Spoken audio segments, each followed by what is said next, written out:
ਜ਼ਮੀਰ ਟੀਵੀ ਦੇਖਣ ਵਾਲੇ तमाम ਦਰਸ਼ਕਾਂ ਨੂੰ ਕੁਲਵੰਤ ਸਿੰਘ ਗਗੜਪੁਰੀ ਵੱਲੋਂ ਸਤਿ ਸ਼੍ਰੀ ਅਕਾਲ। ਦੋਸਤੋ, ਜ਼ਮੀਰ ਟੀਵੀ ਤੁਹਾਡੇ ਲਈ ਇੱਕ ਨਵਾਂ ਪ੍ਰੋਗਰਾਮ ਲੈ ਕੇ ਆ ਰਿਹਾ ਹੈ, ਮੈਡੀਕੇਸ਼ਨ ਤੋਂ ਮੈਡੀਟੇਸ਼ਨ ਵੱਲ। ਅੱਜ ਦੇ ਸਮੇਂ ਹਰ ਦੂਜਾ ਵਿਅਕਤੀ ਕਿਸੇ ਨਾ ਕਿਸੇ ਬਿਮਾਰੀ ਤੋਂ ਪੀੜਤ ਹੈ ਅਤੇ ਹਰ ਚੌਥਾ ਵਿਅਕਤੀ ਮਨੋਰੋਗ ਦਾ ਸ਼ਿਕਾਰ ਹੈ, ਯਾਨੀ ਕਿ ਡਿਪਰੈਸ਼ਨ ਦਾ ਸ਼ਿਕਾਰ ਹੈ। ਇੰਨੇ ਵੱਡੇ ਪੱਧਰ 'ਤੇ ਬਿਮਾਰੀਆਂ ਕਿਉਂ ਲੱਗ ਰਹੀਆਂ ਨੇ ਤੇ ਅਸੀਂ ਮਨੋਰੋਗਾਂ ਦਾ ਸ਼ਿਕਾਰ ਕਿਉਂ ਹੋ ਰਹੇ ਹਾਂ? ਇਸ ਦੇ ਪਿੱਛੇ ਵੱਡਾ ਕਾਰਨ ਹੈ ਕਿ ਅਸੀਂ ਜੀਵਨ ਜਾਚ ਭੁੱਲ ਗਏ ਹਾਂ, ਜਿਉਣਾ ਹੀ ਭੁੱਲ ਗਏ ਹਾਂ। ਅਸੀਂ ਇਸ ਪਦਾਰਥਵਾਦੀ ਯੁੱਗ ਦੇ ਵਿੱਚ, ਜਿਹਨੂੰ ਅਸੀਂ ਅੱਜ ਮਾਡਰਨ ਯੁੱਗ ਕਹਿ ਰਹੇ ਹਾਂ, ਉਹਦੇ ਵਿੱਚ ਆਪਣੇ ਉਹਨਾਂ ਆਦਰਸ਼ਾਂ ਨੂੰ ਭੁੱਲ ਗਏ, ਉਹਨਾਂ ਸਿਧਾਂਤਾਂ ਨੂੰ ਭੁੱਲ ਗਏ ਹਾਂ ਜਿਨ੍ਹਾਂ ਦੇ ਨਾਲ ਸਾਨੂੰ ਜੀਵਨ ਜਾਚ ਸਿਖਾਈ ਜਾਂਦੀ ਸੀ। ਅਸੀਂ ਸਵੇਰੇ ਉੱਠਣਾ ਭੁੱਲ ਗਏ। ਸਾਡਾ ਖਾਣ ਪਾਣ ਜੋ ਹੈ ਉਹ ਬਿਲਕੁਲ ਬਦਲ ਗਿਆ, ਜੋ ਬਿਮਾਰੀਆਂ ਨੂੰ ਸੱਦਾ ਦੇ ਰਿਹਾ। ਸਭ ਤੋਂ ਪਹਿਲਾਂ ਮੈਂ ਤੁਹਾਨੂੰ ਦੱਸਣਾ ਚਾਹਾਂਗਾ ਕਿ ਸਾਡਾ ਮਕਸਦ ਇਹ ਪ੍ਰੋਗਰਾਮ ਲੈ ਕੇ ਆਉਣ ਦਾ ਕੀ ਹੈ।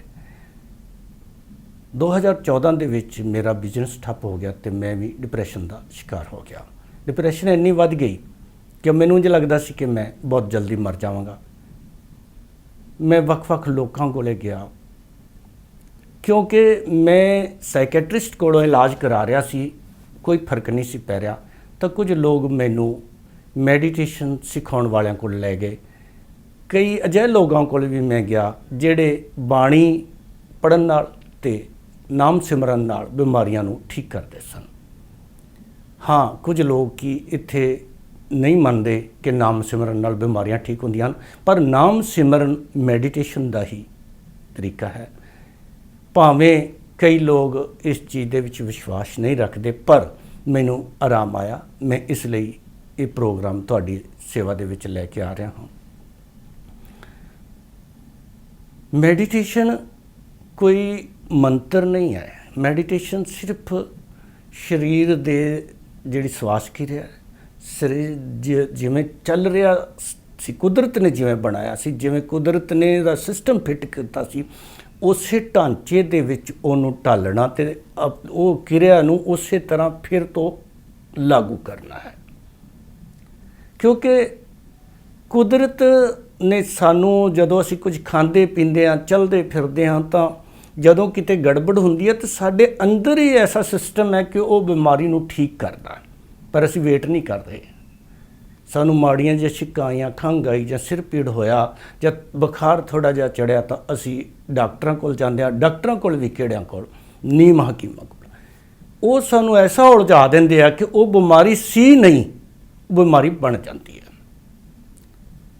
ਅਤੇ ਮਨੋਰੋਗ ਜਿਹੜੇ ਆ, ਮਨੋਰੋਗ ਲੱਗਦੇ ਆ ਕਿ ਜਿਹੜੀਆਂ ਸਾਡੀਆਂ ਇੱਛਾਵਾਂ ਬਹੁਤ ਜ਼ਿਆਦਾ ਨੇ, ਜਦੋਂ ਟੁੱਟਦੀਆਂ ਨੇ ਤਾਂ ਅਸੀਂ ਉਹ ਸਹਿਣ ਨਹੀਂ ਕਰ ਪਾਉਂਦੇ।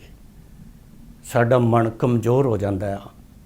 ਅਸੀਂ ਦੂਜਿਆਂ ਤੋਂ ਜਿਹੜੀਆਂ ਆਸ਼ਾਵਾਂ ਰੱਖਦੇ ਹਾਂ, ਅਸੀਂ ਜਿਹੜੇ ਲੋੜ ਤੋਂ ਵੱਧ ਕੇ ਫਿਊਚਰ ਪਲੈਨਿੰਗ ਕਰੀ ਬੈਠੇ ਹੁੰਦੇ ਹਾਂ, ਉਹ ਜਦੋਂ ਪੂਰੀਆਂ ਨਹੀਂ ਹੁੰਦੀਆਂ ਤਾਂ ਉਦੋਂ ਅਸੀਂ ਮਨੋਰੋਗ ਦਾ ਸ਼ਿਕਾਰ ਹੁੰਦੇ ਹਾਂ।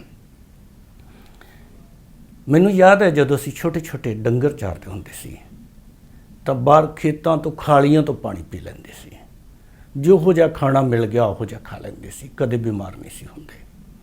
ਲੇਕਿਨ ਅੱਜ ਵਧੀਆ ਖਾਣੇ ਖਾਣ ਦੇ ਬਾਵਜੂਦ, ਫਿਲਟਰ ਦਾ ਪਾਣੀ ਪੀਣ ਦੇ ਬਾਵਜੂਦ ਬਿਮਾਰੀਆਂ ਖਹਿੜਾ ਨਹੀਂ ਛੱਡਦੀਆਂ। ਲੋਕ ਜਦੋਂ 50 ਸਾਲ ਤੋਂ ਉੱਪਰ ਜਾਂਦੇ ਆ ਤਾਂ ਉਹਨਾਂ ਨੂੰ ਕਈ ਕਿਸਮ ਦੀਆਂ ਬਿਮਾਰੀਆਂ ਲੱਗ ਜਾਂਦੀਆਂ ਨੇ ਅਤੇ ਉਹ ਡਾਕਟਰਾਂ ਦੇ ਚੱਕਰ ਕੱਟਣੇ ਸ਼ੁਰੂ ਕਰ ਦਿੰਦੇ ਨੇ। ਵਜ੍ਹਾ ਸਿਰਫ ਇੰਨੀ ਹੈ ਕਿ ਪਹਿਲੇ ਸਮੇਂ ਦੇ ਵਿੱਚ ਮਾਵਾਂ ਬੱਚਿਆਂ ਨੂੰ ਸੂਰਜ ਚੜ੍ਹ ਜਾਂਦਾ ਸੀ ਤਾਂ ਸੌਣ ਨਹੀਂ ਸੀ ਦਿੰਦੀਆਂ। ਸੂਰਜ ਚੜ੍ਹਨ ਤੋਂ ਪਹਿਲਾਂ ਉਠਾ ਦਿੰਦੀਆਂ ਸੀ। ਉਠਾਉਣ ਤੋਂ ਬਾਅਦ ਬੱਚੇ ਨੂੰ ਸਭ ਤੋਂ ਪਹਿਲਾਂ ਦਾਤਨ ਕਰਨ ਲਈ ਕਿਹਾ ਜਾਂਦਾ ਸੀ, ਉਹਨੂੰ ਚਾਹ ਨਹੀਂ ਸੀ ਪਿਆਈ ਜਾਂਦੀ। ਅੱਜ ਬੈੱਡ ਟੀ ਦਿੱਤੀ ਜਾਂਦੀ ਹੈ। ਦਾਤਨ ਕਰਨ ਤੋਂ ਪਹਿਲਾਂ ਚਾਹ, ਉਹਨੂੰ ਬੈੱਡ ਟੀ ਦਾ ਨਾਂ ਦਿੱਤਾ ਜਾਂਦਾ ਹੈ। ਉਸ ਤੋਂ ਬਾਅਦ ਇਸ਼ਨਾਨ ਕਰਨ ਤੋਂ ਬਾਅਦ ਸਾਡੀਆਂ ਮਾਵਾਂ ਸਾਨੂੰ ਪਾਠ ਕਰਨ ਲਈ ਕਹਿੰਦੀਆਂ ਸੀ। ਉਹ ਮੈਡੀਟੇਸ਼ਨ ਦਾ ਹੀ ਇੱਕ ਹਿੱਸਾ ਆ, ਜਾਂ ਮੈਡੀਟੇਸ਼ਨ ਉਹਦੇ ਤੋਂ ਹੀ ਬਣਿਆ। ਮੈਡੀਟੇਸ਼ਨ ਬਾਅਦ ਵਿੱਚ ਆਇਆ ਅਤੇ ਜਿਹੜਾ ਪੂਜਾ ਕਰਨ ਦਾ ਸਾਡਾ ਤਰੀਕਾ ਉਹ ਪਹਿਲਾਂ ਦਾ। ਇਸ ਕਰਕੇ ਮੈਡੀਟੇਸ਼ਨ ਆਟੋਮੈਟਿਕ ਹੁੰਦਾ ਸੀ। ਦੂਜੀ ਚੀਜ਼, ਸਿੱਖ ਧਰਮ ਦੇ ਵਿੱਚ ਜਿਹੜੇ ਲੋਕ ਗੁਰਬਾਣੀ ਨੂੰ ਪੜ੍ਹਦੇ ਨੇ, ਗੁਰਬਾਣੀ ਜੀਵਨ ਜਾਚ ਸਿਖਾਉਂਦੀ। ਜਿਹਨੂੰ ਜੀਵਨ ਜਾਚ ਆ ਗਈ ਉਹਨੂੰ ਮੈਡੀਟੇਸ਼ਨ ਦੀ ਕੋਈ ਲੋੜ ਨਹੀਂ, ਕਿਉਂਕਿ ਜੀਵਨ ਜਾਚ ਸਾਨੂੰ ਖਾਣਾ ਪੀਣਾ ਵੀ ਸਿਖਾਉਂਦੀ, ਚੱਲਣਾ ਫਿਰਨਾ ਵੀ, ਤੇ ਸਾਡਾ ਕਰੈਕਟਰ ਵੀ। ਸਾਡਾ ਕਰੈਕਟਰ ਜਿਹੜਾ, ਕਰੈਕਟਰ ਦੀ ਗੱਲ ਜਿੱਥੇ ਆਉਂਦੀ, ਕਰੈਕਟਰ ਜਦੋਂ ਇੱਧਰ ਉੱਧਰ ਹੁੰਦਾ ਆ ਤਾਂ ਉਦੋਂ ਬਿਮਾਰੀਆਂ ਜਿਹੜੀਆਂ ਉਹ ਆਉਣੀਆਂ ਸ਼ੁਰੂ ਹੁੰਦੀਆਂ ਨੇ। ਕਰੈਕਟਰ ਦੇ ਵਿੱਚ ਅਸੀਂ ਇੱਕ ਹੀ ਗੱਲ ਨੂੰ ਲੈ ਕੇ ਕਰੈਕਟਰ ਦਾ ਨਾਮ ਦੇ ਦਿੰਦੇ ਹਾਂ। ਕਰੈਕਟਰ ਉਹ ਹੈ ਕਿ ਜਦੋਂ ਅਸੀਂ ਕਿਸੇ ਨਾਲ ਹੇਰਾਫੇਰੀ ਕਰਦੇ ਹਾਂ, ਝੂਠ ਬੋਲਦੇ ਹਾਂ, ਜਾਂ ਵਿਕਾਰਾਂ ਦੇ ਵਿੱਚ ਪੈ ਕੇ, ਕਾਮ ਵਾਸ਼ਨਾ ਦੇ ਵਿੱਚ ਪੈ ਕੇ ਕੁਝ ਗਲਤ ਕਰਦੇ ਹਾਂ, ਉਹ ਸਾਨੂੰ ਖਰਾਬ ਕਰੈਕਟਰ ਮੰਨਿਆ ਜਾਣਾ ਚਾਹੀਦਾ, ਅਤੇ ਉਹ ਬਿਮਾਰੀਆਂ ਨੂੰ ਸੱਦਾ ਵੀ ਦਿੰਦਾ ਹੈ। ਜਦੋਂ ਤੁਸੀਂ ਕਿਸੇ ਨਾਲ ਧੋਖਾ ਕਰਦੇ ਹੋ, ਹੇਰਾਫੇਰੀ ਕਰਦੇ ਹੋ, ਤਾਂ ਤੁਹਾਡੇ ਅੰਦਰ ਅਪਰਾਧ ਭਾਵ ਇੱਕ ਵਾਰ ਤਾਂ ਜ਼ਰੂਰ ਆਉਂਦਾ ਹੈ। ਔਰ ਦੂਜੇ ਪਾਸੇ ਜਿਹਦੇ ਨਾਲ ਹੇਰਾਫੇਰੀ ਕੀਤੀ ਗਈ ਹੁੰਦੀ ਹੈ ਉਹਦੀਆਂ ਬਦਦੁਆਵਾਂ ਦਾ ਵੀ ਅਸਰ ਹੁੰਦਾ ਹੈ, ਕਿਉਂਕਿ ਸਾਡੇ ਕੋਲ ਉਹ ਚੀਜ਼ਾਂ ਪਹੁੰਚਦੀਆਂ ਨੇ ਤਾਂ ਉਹ ਵੀ ਬਿਮਾਰੀ ਨੂੰ ਪੈਦਾ ਕਰਦੀਆਂ। ਇਸ ਕਰਕੇ ਕਰੈਕਟਰ ਇੱਕ ਬੜਾ ਵੱਡਾ ਰੋਲ ਅਦਾ ਕਰਦਾ ਹੈ। ਝੂਠ ਬੋਲਣ 'ਤੇ ਸਾਡੇ ਮਾਂ-ਬਾਪ ਪਹਿਲਾਂ ਕਹਿੰਦੇ ਸੀ ਕਿ ਬੱਚੇ ਝੂਠ ਬੋਲਣਾ ਪਾਪ ਹੁੰਦਾ ਹੈ, ਪਰ ਹੁਣ ਹੌਲੇ-ਹੌਲੇ ਸਾਡੇ ਦੇਸ਼ ਦੇ ਵਿੱਚ ਜਿਹੜਾ ਝੂਠ ਬੋਲ ਕੇ ਆਪਣਾ ਵਪਾਰ ਜਿਹੜਾ ਉਹ ਵਧੀਆ ਚਮਕਾ ਲੈਂਦਾ, ਅਮੀਰ ਹੋ ਜਾਂਦਾ, ਅਸੀਂ ਉਹਨੂੰ ਕਾਮਯਾਬ ਸਮਝਦੇ ਹਾਂ। ਇਹ ਬੜੀਆਂ ਇਹੋ ਜਿਹੀਆਂ ਗੱਲਾਂ ਨੇ ਜਿਨ੍ਹਾਂ ਦੇ ਉੱਤੇ ਧਿਆਨ ਰੱਖਣ ਦੀ ਲੋੜ ਹੈ, ਪਰ ਮੈਂ ਇਹ ਡਿਟੇਲ 'ਚ ਨਹੀਂ ਜਾਵਾਂਗਾ। ਡਿਟੇਲ 'ਚ ਫਿਰ ਅੱਗੇ ਅਸੀਂ ਜਿਹੜੇ ਐਪੀਸੋਡ ਬਣਾਵਾਂਗੇ ਉਹਦੇ ਵਿੱਚ ਗੱਲ ਕਰਦੇ ਜਾਵਾਂਗੇ। ਸਭ ਤੋਂ ਪਹਿਲਾਂ ਤਾਂ ਜੀਵਨ ਜਾਚ ਹੈ ਕਦੋਂ ਉੱਠਣਾ ਤੇ ਕਦੋਂ ਸੌਣਾ, ਛੇਤੀ ਉੱਠਣਾ ਤੇ ਸਮੇਂ ਸਿਰ ਸੌਂ ਜਾਣਾ। ਇਹ ਬਹੁਤ ਹੀ ਜ਼ਰੂਰੀ ਹੈ ਤੰਦਰੁਸਤ ਰਹਿਣ ਵਾਸਤੇ। ਉਸ ਤੋਂ ਬਾਅਦ ਆਉਂਦਾ ਖਾਣਾ। ਸਾਤਵਿਕ ਭੋਜਨ ਅਗਰ ਅਸੀਂ ਲੈ ਸਕੀਏ ਤਾਂ ਉਹ ਕਦੇ ਵੀ ਬਿਮਾਰੀਆਂ ਨੂੰ ਨਹੀਂ ਨੇੜੇ ਆਉਣ ਦਿੰਦਾ। ਫਿਰ ਭੋਜਨ ਬਦਲਵਾਂ ਲੈਣਾ ਚਾਹੀਦਾ। ਇੱਕੋ ਹੀ ਭੋਜਨ ਅਗਰ ਅਸੀਂ ਵਾਰ-ਵਾਰ ਲੈਂਦੇ ਹਾਂ ਤਾਂ ਸਾਡੇ ਸਰੀਰ ਦੇ ਵਿੱਚ ਜਿਹੜੇ ਜੰਤਰ ਕੰਮ ਕਰ ਰਿਹਾ ਉਹਨਾਂ ਨੂੰ ਵੀ ਸਮੱਸਿਆ ਆਉਂਦੀ ਹੈ। ਇਸ ਕਰਕੇ ਸਾਨੂੰ ਬਦਲਵੇਂ ਭੋਜਨ ਕਰਨੇ ਚਾਹੀਦੇ, ਹਲਕੇ ਭੋਜਨ ਕਰਨੇ ਚਾਹੀਦੇ ਨੇ, ਅਤੇ ਭੋਜਨ ਖਾਂਦਿਆਂ ਹੀ ਲੇਟ ਨਹੀਂ ਜਾਣਾ ਚਾਹੀਦਾ, ਸੌ ਨਹੀਂ ਜਾਣਾ ਚਾਹੀਦਾ। ਭੋਜਨ ਖਾਣ ਤੋਂ ਬਾਅਦ, ਭੋਜਨ ਲੈਣ ਤੋਂ ਬਾਅਦ ਸਾਨੂੰ ਸੈਰ ਕਰਨੀ ਚਾਹੀਦੀ ਹੈ, ਤੁਰਨਾ ਫਿਰਨਾ ਚਾਹੀਦਾ ਹੈ। ਤਾਂ 1 ਘੰਟਾ ਪਹਿਲਾਂ, ਸੌਣ ਤੋਂ 1 ਘੰਟਾ ਪਹਿਲਾਂ ਭੋਜਨ ਕਰਨਾ ਚਾਹੀਦਾ ਆ, ਨਾ ਕਿ ਫਟਾਫਟ ਭੋਜਨ ਕੀਤਾ ਅਤੇ ਲੇਟ ਗਏ। ਹੁਣ ਅੱਜ ਦੇ ਸਮੇਂ ਦੇ ਵਿੱਚ ਮਸਾਲੇ ਵਾਲੀਆਂ ਸਬਜ਼ੀਆਂ, ਚਾਹ ਸਾਡੇ ਬਹੁਤ ਜ਼ਿਆਦਾ ਹੋ ਗਈ ਆ। ਚਾਹ ਵੀ ਬਿਮਾਰੀਆਂ ਨੂੰ ਸੱਦਾ ਦੇ ਰਹੀ ਹੈ। ਅਤੇ ਫਿਰ ਨੌਨ ਵੈਜ ਜਿਹੜਾ ਅਸੀਂ ਖਾ ਰਹੇ, ਨੌਨ ਵੈਜ ਕਈਆਂ ਥਾਵਾਂ 'ਤੇ ਸਹੀ ਕੰਮ ਕਰ ਰਿਹਾ, ਲੇਕਿਨ ਨੌਨ ਵੈਜ ਜਦੋਂ ਅਸੀਂ ਬਾਜ਼ਾਰ ਦੇ ਵਿੱਚੋਂ ਮਸਾਲਿਆਂ ਵਾਲਾ ਖਾ ਰਹੇ ਹੁੰਦੇ ਹਾਂ ਤਾਂ ਉਹ ਬਿਮਾਰੀਆਂ ਨੂੰ ਸੱਦਾ ਦਿੰਦਾ ਹੈ। ਅਗਰ ਤੁਸੀਂ ਵੈਜੀਟੇਰੀਅਨ ਹੋ ਤਾਂ ਜ਼ਿਆਦਾ ਵਧੀਆ, ਅਗਰ ਨੌਨ ਵੈਜੀਟੇਰੀਅਨ ਹੋ ਤਾਂ ਮਾਸ ਲਗਾਤਾਰ ਰੋਜ਼ ਨਹੀਂ ਖਾਣਾ ਅਗਰ ਬਿਮਾਰੀਆਂ ਤੋਂ ਬਚਣਾ ਹੈ ਤਾਂ। ਖਾਣ ਪੀਣ ਵੱਲ ਧਿਆਨ ਦੇਣ ਦੇ ਨਾਲ ਨਾਲ ਤੁਸੀਂ ਰਾਤ ਨੂੰ ਸੌਣ ਤੋਂ ਪਹਿਲਾਂ ਥੋੜ੍ਹੀ ਦੇਰ ਬੈਠਣਾ ਹੈ ਅਤੇ ਉਸ ਕਾਦਰ ਦੇ ਨਾਲ, ਉਸ ਪਰਮਾਤਮਾ ਦੇ ਨਾਲ ਆਪਣੀ ਲਿਵ ਨੂੰ ਜੋੜਨਾ ਹੈ। ਥੋੜ੍ਹੀ ਦੇਰ ਬੈਠਣਾ ਆ, ਬੈਠ ਕੇ ਮਹਿਸੂਸ ਕਰਨਾ ਹੈ ਉਸ ਪਰਮਾਤਮਾ ਨੂੰ। ਮੈਂ ਜਦੋਂ ਮੈਡੀਟੇਸ਼ਨ ਸਿੱਖਣ ਵਾਸਤੇ ਇੱਕ ਹਰਿਆਣੇ ਦੇ ਵਿੱਚ ਕੁਰੂਕਸ਼ੇਤਰ ਦੇ ਵਿੱਚ ਗਿਆ, ਇੱਕ ਡੇਰੇ ਦੇ ਵਿੱਚ ਗਿਆ, ਤਾਂ ਮੈਂ ਉਹਨਾਂ ਨੂੰ ਕਿਹਾ ਕਿ ਮੈਂ ਗੁਰੂ ਗ੍ਰੰਥ ਸਾਹਿਬ ਤੋਂ ਬਿਨਾਂ ਕਿਸੇ ਚੀਜ਼ ਨੂੰ ਨਹੀਂ ਮੰਨਦਾ, ਮੈਂ ਕੋਈ ਮੰਤਰ ਨਹੀਂ ਪੜ੍ਹਾਂਗਾ। ਉਹਨਾਂ ਨੇ ਕਿਹਾ ਕਿ ਤੁਸੀਂ ਸਿਰਫ ਇੱਕ ਓਂਕਾਰ ਦਾ ਜਾਪ ਕਰਨਾ ਹੈ, ਅਤੇ ਜੇ ਪੂਰਾ ਮੂਲ ਮੰਤਰ ਦਾ ਜਾਪ ਕਰ ਸਕਦੇ ਹੋ ਤਾਂ ਜ਼ਿਆਦਾ ਵਧੀਆ।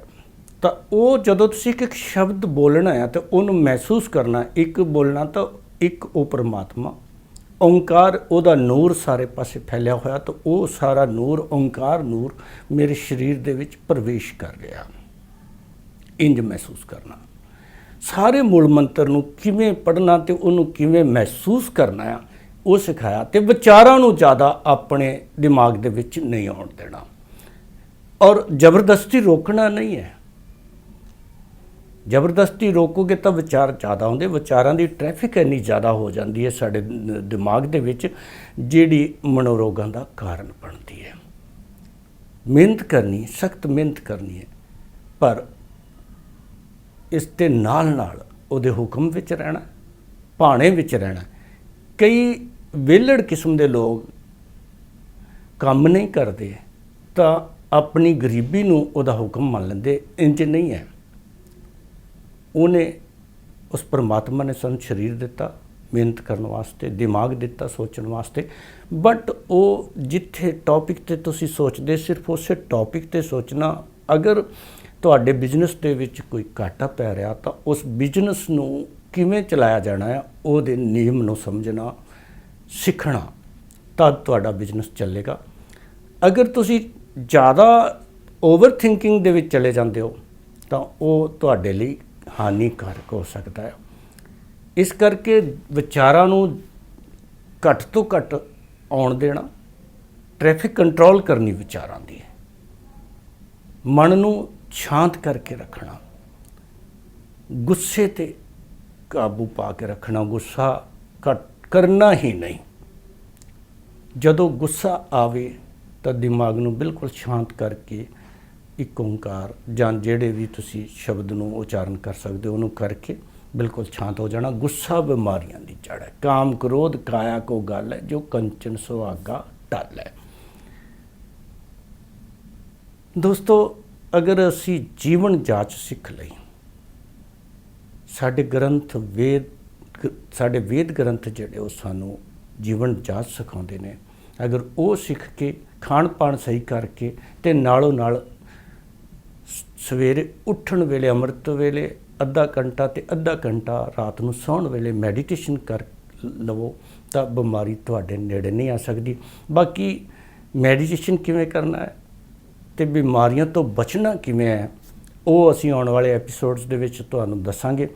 ਪਰ ਅੰਤ ਦੇ ਵਿੱਚ ਮੈਂ ਇਹ ਕਹਿਣਾ ਕਿ ਜਿਹੜੇ ਲੋਕ ਬਿਮਾਰੀਆਂ ਦੇ ਸ਼ਿਕਾਰ ਨੇ, ਖਤਰਨਾਕ ਬਿਮਾਰੀਆਂ ਦੇ ਸ਼ਿਕਾਰ ਨੇ, ਉਹ ਮੈਡੀਟੇਸ਼ਨ ਤਾਂ ਕਰਨ, ਪਰ ਡਾਕਟਰ ਦੀ ਸਲਾਹ ਨਾਲ ਦਵਾਈਆਂ ਲੈਂਦੇ ਰਹਿਣ, ਦਵਾਈਆਂ ਨਾ ਛੱਡਣ।